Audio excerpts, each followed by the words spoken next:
ऐसा व्यक्ति कभी नहीं हार सकता।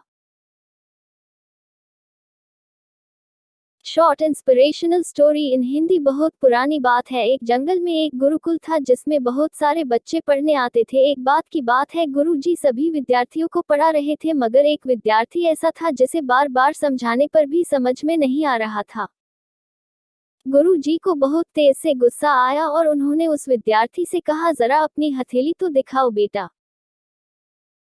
विद्यार्थी ने हथेली गुरुजी के आगे कर दी। हथेली देखकर गुरुजी बोले, बेटा तुम घर चले जाओ, आश्रम में रहकर अपना समय व्यर्थ मत करो, तुम्हारे भाग्य में विद्या नहीं है। शिष्य ने पूछा, क्यों गुरुजी? गुरुजी ने कहा, तुम्हारे हाथ में विद्या की रेखा नहीं है।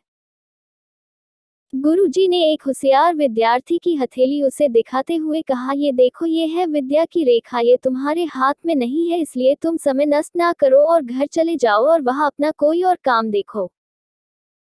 ये सुनने के बाद उस विद्यार्थी ने अपने जेब से एक चाकू निकाला जिसका प्रयोग वह रोज सुबह अपनी दातुन काटने के लिए करता था। उस चाकू से उसने अपनी हाथ में एक गहरी लकीर बना दी।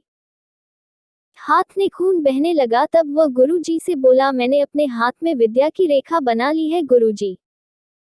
ये देखकर गुरुजी द्रवित हो गए और उन्होंने उस विद्यार्थी को गले से लगा लिया।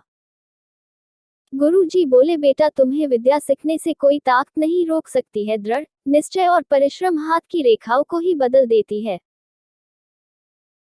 दोस्तों, वह विद्यार्थी आगे चलकर महर्षि पाणिनि के नाम से प्रसिद्ध हुए, जिसने विश्व प्रसिद्ध व्याकरण अष्टाध्यायी की रचना की है। इतनी सदियां बीत जाने के बाद भी आज 2700 वर्षों बाद भी विश्व की किसी भी भाषा में ऐसा उत्कृष्ट और पूर्ण व्याख्या का ग्रंथ अब तक नहीं बना।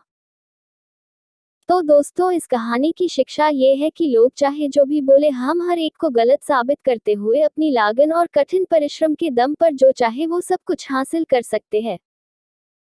अगर हमारी कहानी आपको अच्छी लगी हो तो हमारे चैनल को सब्सक्राइब करके हमारे चैनल को शेयर करें और कमेंट में अपनी राय दें।